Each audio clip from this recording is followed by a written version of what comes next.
जय जय श्री राधे। जय श्री कुंज बिहारी, जय श्री हरिदास। हरे कृष्णा। नमस्कार दोस्तों, आप सभी को हमारे YouTube चैनल पे स्वागत है। आज मैं फिर से आपके लिए एक नया वीडियो लेके आई हूँ। दोस्तों, हम जब भी भगवान को याद करते हैं, उनके सामने बैठते हैं, तो हमारी आँखों से अपने आप ही आंसू गिरते हैं। भगवान की याद में हमारी सुध बुध भी खो जाते हैं, कुछ याद भी नहीं रहता।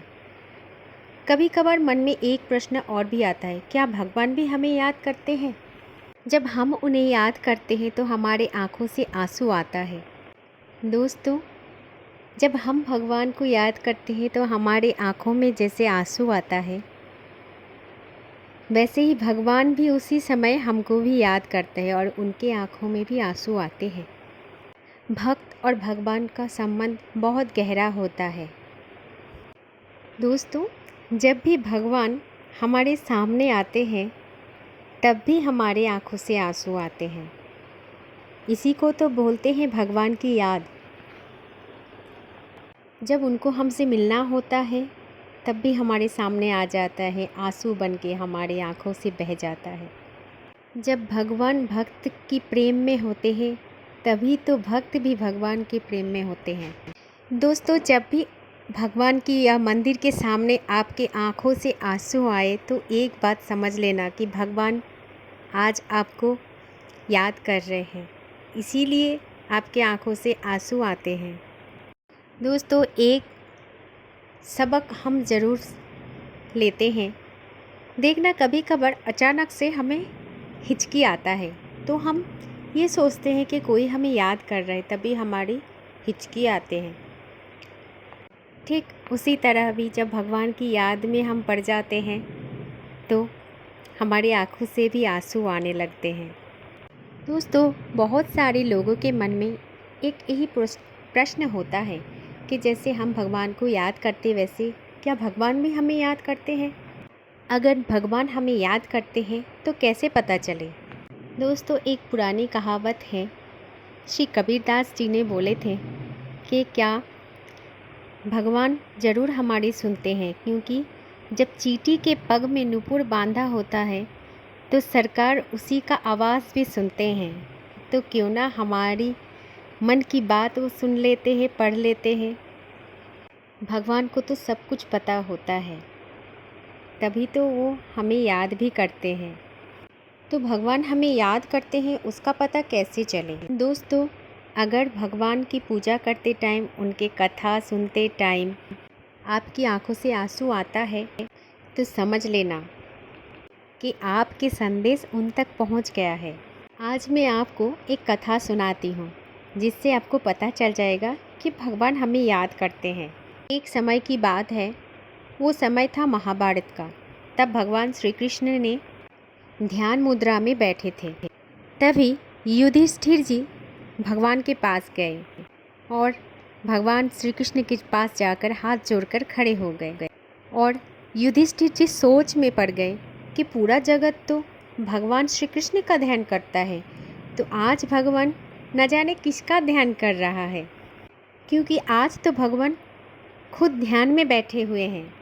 न जाने वे किसका ध्यान कर रहा है। भगवान श्याम सुंदर के रूप में पलंग पर बैठे हैं। उनके शरीर से तेज बरस रहा है। दिव्य अंग में पीतांबर धारण किया हुआ है और भगवान के वक्ष स्थल पर कौस्तुभ मणि शोभा पा रहा है। युधिष्ठिर ये सोच रहा है कि इतना मनोहर सुंदर झांकी तीनों लोक में कहीं भी नहीं दिख पाएंगे, लेकिन आज उनको दर्शन मिल गया है। युधिष्ठिर जी बस मनमुग्ध हो के भगवान की दर्शन कर रहे थे। फिर उसके बाद जब भगवान की आँख खुली और युधिष्ठिर जी मुस्कुराने लगे कि भगवान, महाभारत की युद्ध पूरा हुआ और आपकी कृपा से हमने विजय प्राप्त किया है। आज तो हम जीत गए हैं भगवान, और आपकी कृपा हमारी ऊपर इस तरह थी कि हम धर्म से बिल्कुल भी विनष्ट नहीं हुए। ऐसे ही बहुत सारी बातें युधिष्ठिर ने भगवान श्री कृष्ण से कही, लेकिन भगवान तब भी चुप रहे, कुछ नहीं बोले, क्योंकि उस समय भी भगवान ध्यान में मगन था। तब युधिष्ठिर जी ने पूछा कि भगवान कृपया एक बात बताइए, ये पूरे विश्व ब्रह्मांड तो आपकी ध्यान में मग्न है और हमेशा से होता आया हुआ है और हमेशा से होता रहेगा, परंतु भगवान आज आप किसका ध्यान कर रहे हो? आज हमारे परमपिता परमेश्वर किसका ध्यान कर रहे हैं भगवान? हे माधव, आपके रोंगटे खड़े हो गए, शरीर तो आपके जरा सा भी नहीं हिल रहा है। युधिष्ठिर ने ये भी बोला, प्रभु आपने ही तो पूरी दुनिया की रचयिता है, पूरी दुनिया तो आप ही ने बनाया हुआ है, आप ही तो सबका आदि और आप ही तो सबका अंत है।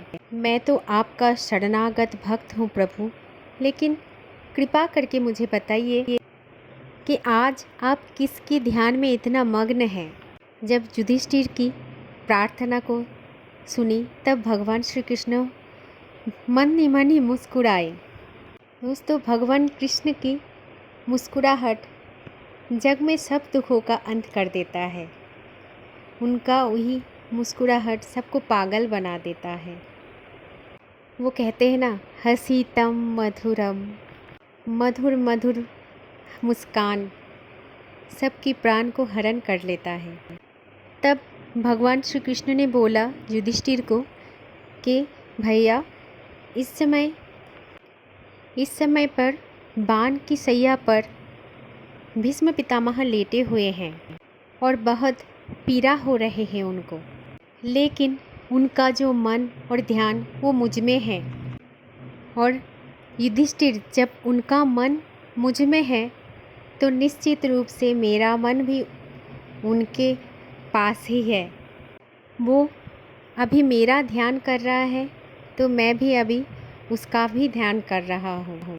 आपको एक महत्वपूर्ण बात बताऊं युधिष्ठिर, जब 23 दिन तक अपने गुरु परशुराम के साथ युद्ध किया था भीष्म पितामह ने, तभी वो परास्त नहीं हुए थे।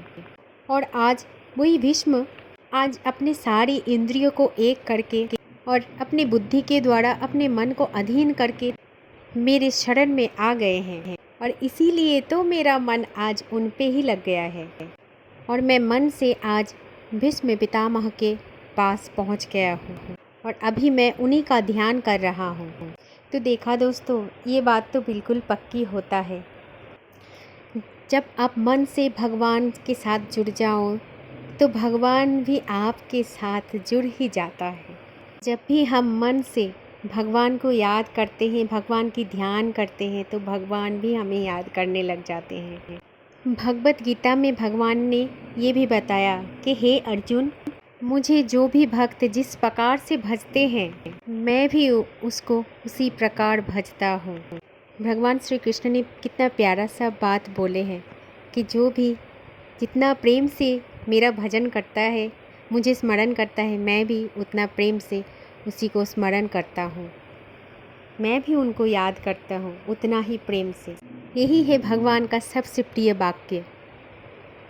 आप भी आपके दिल में भगवान को बसा लो और भगवान को याद करो तो भगवान भी आपको याद करेंगे। पता नहीं कौन सी रूप में आके मिल जाएंगे भगवान।